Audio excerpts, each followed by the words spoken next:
안녕하세요. AI 빅데이터 융합 경영학과 이승입니다. 오늘 리뷰할 논문은 바이디렉션 인코더 프레젠테이션 from 트랜스포머즈. 2차는 다음과 같습니다. 벌크의 구성을 중점으로 리뷰를 진행하겠습니다. 이 당시 대표적인 언어 모델이라고 하면 멜모와 GPT-1이 있었습니다. 이 모델들의 한계는 한 방향으로만 학습해야 한다는 점입니다.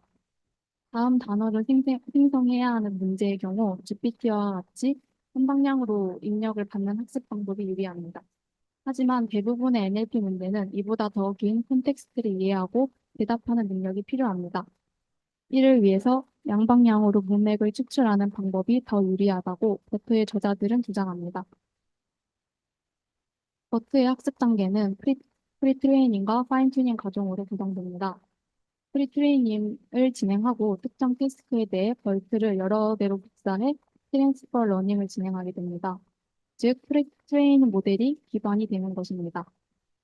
첫 번째 방법은 입력 문장의 일부 단어를 가린 뒤 단어를 맞추는 마스크 프레딕션입니다. 두 번째 방법은 두 개의 문장을 입력으로 받아 두 번째 문장이 첫 번째 문장의 다음 문장인지 맞추는 넥스트 센텐스 프레딕션입니다. 그 다음으로 특정 문제에 특화되어 더욱 성능을 높이기 위해 파인 튜닝 단계가 필요합니다. 그림 속의 예시는 질의응답의 예제입니다. 이 단계는 말 그대로 해당 문제의 데이터셋을 사용하여 모델 가중치를 미세 조정하는 단계입니다. 버트는 트랜스포머의 인코더를 기반으로 구성됩니다. 반면 GPT는 트랜스포머의 디코더를 기반으로 구성됩니다. 그림을 보시면 트랜스포머의 구조에서 왼쪽이 인코더, 오른쪽이 디코더를 표현하고 있습니다. 번역을 예시로 든다면 디코더의 역할은 번역해야 할 전체 정보와 지금까지 번역한 정보를 입력으로 받습니다. 그리고 나서 다음으로 번역해야 하는 단어를 예측하기 때문에 데이터를 순차적으로 처리합니다. 인코더의 역할은 주어진 문장에서 각 단어들 간의 상관관계를 고려하여 데이터를 재구성해 주는 것입니다. 번역해야 할 문장 전체를 한 번에 입력받고 문장에서 단어들 간의 관계를 고려하여 셀프 어텐션 결과에 따라 가중치를 반영합니다. 이러한 이유로 버트에서는 트랜스포머의 인코더를 기반으로 모델을 구성합니다.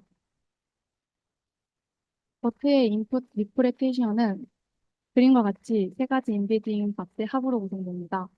먼저 토큰 인베딩은 대부분의 LLM에서 공통적으로 사용되는 방법으로 사람이 사용하는 단어를 딥러닝이 이해할 수 있는 벡터로 변환하는 역할을 합니다. 토큰 인베딩은 워드피스 방식을 사용하여 문장을 토큰 단위로 분류합니다. 워드피스는 단순히 띄어쓰기로 토큰을 나누는 것보다 효과적으로 토큰을 분류하는데 그림처럼 플레잉은 하나의 단어이지만 플레이와 ing로 토큰을 나눈 것을 볼 수 있습니다. 이는 딥러닝 모델이 놀다와 하는 중이다라는 각각의 의미를 명확하게 전달할 수 있다는 장점이 있습니다. 또한 이렇게 쪼개서 입력을 하게 되면 구글링과 같은 사전에 없는 단어들도 쪼개서 입력되기 때문에 흔치 않은 단어들에 대한 예측이 형성됩니다. 버트는 한 문장 또는 두 문장의 학습 데이터를 통해서 토큰 간의 상관관계뿐만 아니라 문장 간의 상관관계도 학습하게 됩니다. 입력받은 모든 문장의 시작은 CLSP 토큰이 주어지는데 이것은 최종적으로 클래시피케이션을 위해 사용되는 토큰을 의미합니다. 또한 문장의 구분을 위해 문장 끝에 SEP 토큰을 사용합니다. 이것은 문장 간의 분리를 의미하는 토큰으로 사람의 언어에서 부득점 역할을 합니다. 두 번째는 세그멘트 인베딩이라는 것이 있는데 두 개의 문장이 입력될 경우 각각의 문장에서 서로 다른 숫자를 더해주는 것입니다. 딥러닝 모델에게 두 개의 다른 문장이 있다는 것을 쉽게 알려주기 위해 사용합니다.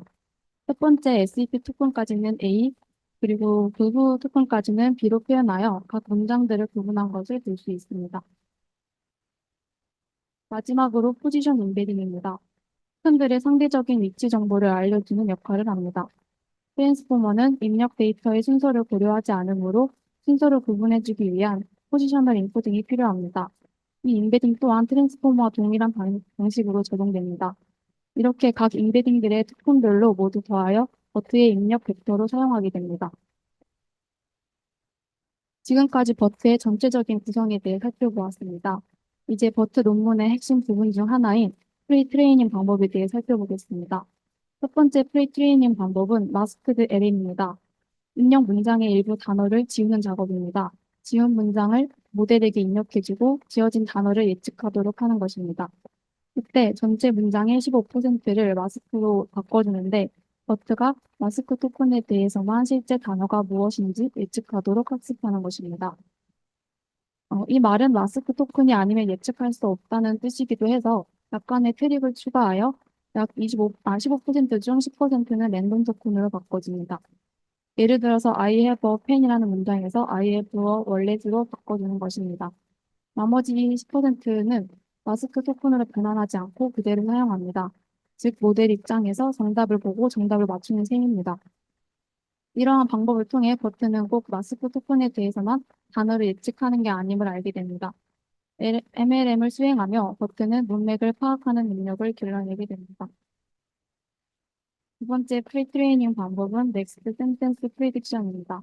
말 그대로 다음 문장을 예측하는 문제인데 입력으로 두 개의 문장을 받으면 두 번째 문장이 첫 번째 문장의 다음에 오는 문장인지 맞추는 바이너리 클래시피케이션을 학습하는 것입니다. NSP의 예시를 살펴보면 MLM이 적용되어 있습니다. 처음 인풋 리프레젠테이션 과정 중 버트의 SEP 특수 토큰으로 문장을 분리한다고 했습니다. 50%의 경우 실제 두 번째 문장이 첫 번째 문장 뒤에 오고 또 50%의 확률로 전체 문장에서 임의 문장이 나옵니다. 그런 다음 버튼은 두 번째 문장이 임의 문장인지를 여부를 예측하는 것입니다. MLM은 숨겨진 단어를 예측하는 문제라서 단어에 초점을 맞추게 되고 반면 NSP는 두 문장의 관계를 파악하는 문제로 문장에 초점을 맞추게 됩니다. 이렇게 버튼은 상호 보완적인 두 가지 프리트레이닝 방법을 동시에 사용하여 더욱 높은 성능을 갖는 언어 모델이 될 수 있습니다. 다음은 이렇게 프리트레이닝을 완료한 모델이 각 문제에 맞춰 파인튜닝합니다. 흔히 아는 일반적인 파인튜닝 절차를 따르는데 프리트레이닝이 완료된 벌트 모델을 로드한 뒤 특정 작업에 맞게 학습하는 것입니다. 이 부분은 개발자의 몫이라고 논문을 말하고 있으며 다음 네 가지의 파인튜닝 예제를 제공합니다. 첫 번째 예제는 두 문장의 관계를 예측하는 모델 방법입니다. 버트의 입력 값으로 두 개의 문장을 받을 때 두 개의 문장을 SEP 토큰으로 구분해서 버트에 입력하여 출력 값의 첫 번째인 CLS 토큰이 두 문장의 관계를 나타내도록 학습시키는 겁니다. 그 다음으로 문장을 분류하는 모델인데 문장 한 개를 입력받고 CLS 토큰이 분류값 중 하나가 되도록 학습하는 것입니다. 그리고 세 번째는 질의응답 예제로 입력값으로 질문과 정답이 포함된 장문을 SEP 토큰으로 구분해서 입력합니다. 그리고 버트의 출력값의 마지막 토큰들이 장문 속에 위치한 정답의 시작 인덱스와 마지막 인덱스를 출력하도록 학습합니다.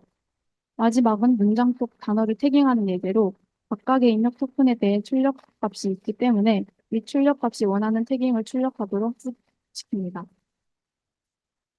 여기까지 버트의 제한 방법을 자세히 살펴보았습니다. 실험 결과를 통해 제한 방법의 효과를 확인해 보겠습니다. 다음 그림은 다양한 데이터셋에 대한 다양한 모델의 성능을 비교한 표입니다. 여기서 주목해야 할 포인트는 크게 두 가지로 첫 번째는 GPT와 버트 베이스의 성능 비교입니다. 이 두 모델은 거의 동일한 크기를 갖고 있는데 모든 데이터셋에서 버트의 성능이 GPT보다 높은 모습을 볼 수 있습니다. 이를 통해 버트가 제안한 인코더 구조의 양방향으로 학습하는 방법과 두 가지의 프리트레이닝 방법이 효과적이었음을 알 수 있습니다. 두 번째로 버트 베이스와 버트 라지의 성능 비교입니다. 버트는 사이즈가 커질수록 성능이 더 좋아짐을 알 수 있습니다. 다음은 다양한 프리트레이닝 방법에 따른 성능을 비교한 표입니다. 첫 번째는 NSP의 효과입니다. 첫 번째, 두 번째 행을 비교해보면 NSP를 하지 않았을 때 성능이 하락하는 모습을 볼 수 있습니다. 이를 통해 NSP가 언어 능력을 향상하는 데 도움을 준다는 사실을 알 수 있습니다. 두 번째는 양방향 학습의 효과로 두 번째, 세 번째 행을 비교해보면 삼방향 학습을 했을 때 성능이 하락하는 모습을 볼 수 있습니다. 이를 통해 버트가 제안한 양방향 학습이 언어 능력을 향상하는 데 도움을 준다는 사실을 알 수 있습니다. 여기까지 버트 논문의 주요 내용을 살펴보았습니다. 이제 전체적으로 버트와 GPT-1의 차이에 대해 정리해 보겠습니다. 먼저 GPT는 트랜스포머의 디코더를 베이스로, 버트는 인코더를 베이스로 모델을 구성했습니다.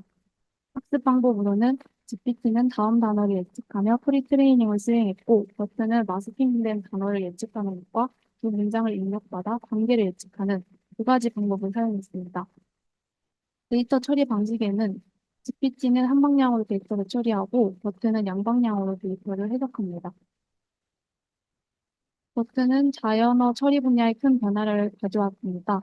버트의 성공은 깊은 양방향 맥락 표현이 NLP 작업에서 중요하다는 것을 보여주고 또한 파인튜닝 효과가 최대화하여 다양한 NLP 작업에서 흑사 성능을 달성했습니다. 이로 인해 버트는 다양한 NLP 작업과 운영 분야에서 널리 사용되고 있습니다. 이상으로 발표를 마치겠습니다. 감사합니다.